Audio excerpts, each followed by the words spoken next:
মহিবদা, সব থেকে বড় কথা হচ্ছে যে আহ, একটা সত্যি একটা মিথ্যেকে বারবার বললে যদি সেটা সত্যি হয়ে যায়, এই ধারণা যারা পোষণ করেন তাদের আহ, এক না, আমি তাদের মানসিক সুস্থতা নিয়ে প্রশ্ন করতে চাই। আমি কতগুলো তথ্য আগে সামনে আনি, যেরকম আপনি দেখালেন সেরকম আমি তিনটে ঘটনাক্রম সামনে আনতে চাই। 2003 সালে Times of India all India edition, 5 March, তারা কি বলছে যে স্টেট গভর্নমেন্ট এই মসজিদের ব্যাপারে হস্তক্ষেপ করতে ডিনাই করেছে। এটা কার স্টেটমেন্ট ছিল? তৎকালীন দমদমের সাংসদ এবং তৎকালীন কেন্দ্রীয় মন্ত্রী প্রয়াত তপন সিনহা। 1999 থেকে এই বিষয়টা পার্লামেন্টে উত্থাপিত হয়েছে। 2002 সালে তৎকালীন সিভিল এভিয়েশন মন্ত্রী শাহনাজ হুসেন স্টেট গভর্নমেন্টকে আলটিমেটাম দিয়েছিল এই মসজিদ যাতে শিফট করা হয় সেই ব্যাপারে পদক্ষেপ নিতে। 2002 সালের টেলিগ্রাফে এই খবরটিও বেরিয়েছে। এবং যখন একটা, আমি সংবাদপত্রের কেন রেফারেন্স দিচ্ছি, যে এই ডেট দিয়ে খুঁজলেই এটা ইন্টারনেটে অ্যাভেলেবল, আপনাকে অত নথিপত্র ঘাঁটতে হবে না। একটা টাইমস অফ ইন্ডিয়া বা টেলিগ্রাফের মতো সংবাদপত্র যখন একটা আলটিমেটাম দিয়েছিল বা স্টেট গভর্নমেন্ট অসহযোগিতা করছেন এই কথাগুলি লেখেন, তারা সেই তথ্য যাচাই করে নেন। তারপরে যেটা হয়, লাস্ট 2025 সালে আমাদের রাজ্য সভাপতি মাননীয় শ্রমিক ভট্টাচার্য রাজ্যসভায় এই বিষয়টি আবার উত্থাপন করে,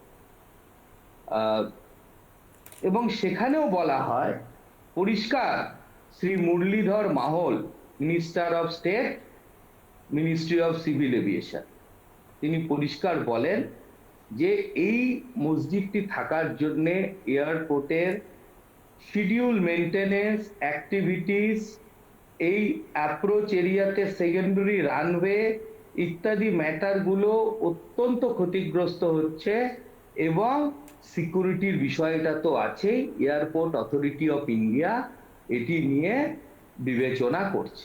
না, তার মানে কি সিদ্দিকুল্লাহ সাহেব ভুল বলছেন?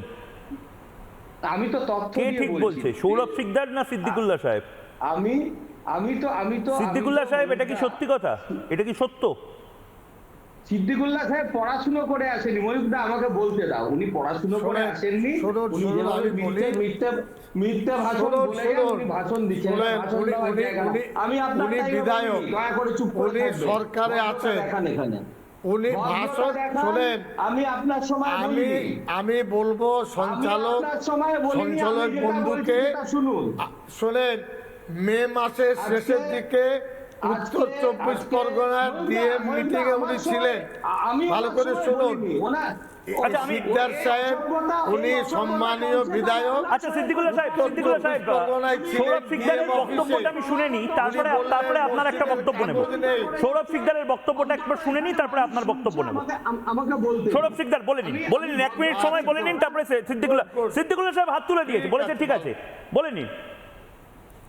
সিদ্দিকুল্লাহ সাহেব শান্ত হয়ে গেছে এখন, কি করছেন? 20/5/2026 বারাসাত ডিস্ট্রিক্ট ম্যাজিস্ট্রেটের অফিসে যে মিটিং হয়, তাতে সিদ্দিকুল্লাহ সাহেবও ছিলেন, আমিও ছিলাম। তো সেই মিটিং এর পর, সেই মিটিং এর যে মিনিটস, সেই মিনিটসের পরে এই যে land record of that said mosque, আমার 1800 সাল, 1900 সাল, 1700 সাল নিয়ে আমার দরকার নেই। আমার আজকের প্রেজেন্ট স্ট্যাটাস কি অ্যাজ পার ল্যান্ড রেকর্ড, আমি তো সেটাকেই প্রমাণ্য নথি মানব। আজকের as per land record today, that mosque, land of that said mosque belongs to Airport Authority of India. এটা আমি বলছি না, সরকারি নথি বলছে। না, তাহলে মসজিদটা কি সরছে? মসজিদটা কি সরছে ওখান থেকে? সরাতেই হবে। কারণ আমার বাড়ির ওপরে আজকে যদি ময়ূকদা আপনার বাড়ির ওপরে কেউ এসে একটা স্ট্রাকচার বানিয়ে দেয়, তাহলে আপনি সেটাকে সরাবেন, না সেটাকে সরানোর জন্য আপনি 10টা পঞ্চায়েতের কাছে দৌড়ে বেড়াবেন যে আমি কোথার থেকে সরাবো? সাধারণ মানুষের যুক্তি তো এটাই বলে। সিদ্দিকুল্লাহ চৌধুরী পাল্টা 1 মিনিট সময়, আমি এবার দ্বিতীয় টপিকে যাব, তার আগে বলুন। এবার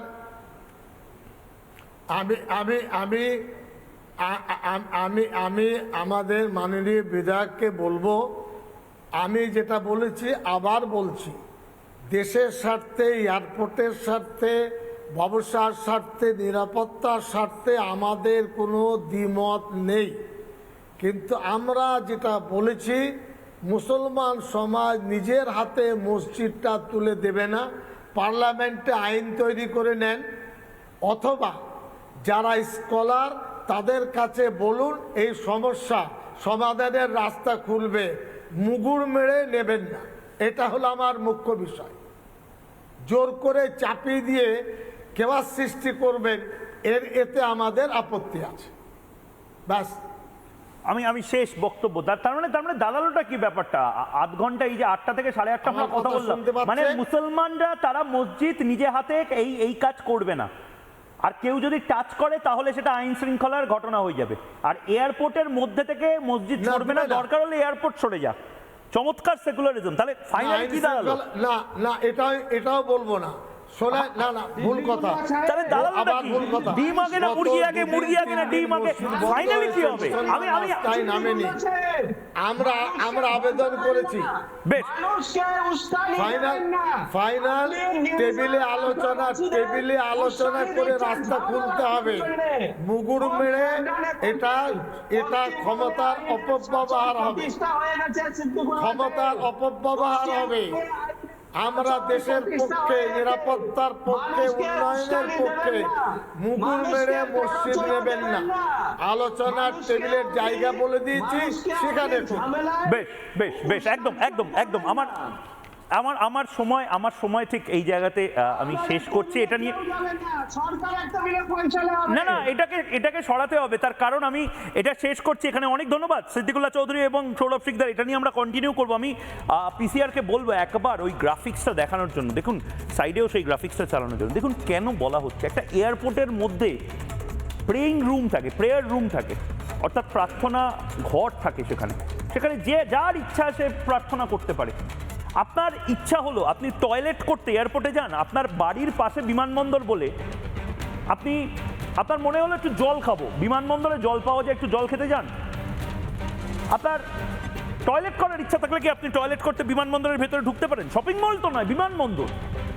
নির্দিষ্টভাবে এই যে রানওয়ে ছোট হওয়ার কারণে নিরাপদে অবতরণের সমস্যা হতে পারে, ঘন কুয়াশায় বিমান চলাচলে সমস্যা হতে পারে, এগুলো কিন্তু জানে সারা পৃথিবীর এয়ারপোর্টের অথরিটি জানে। আমরা খুব সহজে বলে দিই, এই কেন্দ্রীয় সরকার এটা করছে না কেন, কেন্দ্রীয় সরকার ওটা করছে কেন। আমি তো কেন্দ্রীয় সরকারকেও বলেছি, এয়ারপোর্ট অথরিটি অফ ইন্ডিয়া আপনারা এটা করেননি কেন? তারা বলছে আমরা কি করব, সেকুলার সরকার ছিল এতদিন ধরে, টাচ করলে বলছে যে হবে না।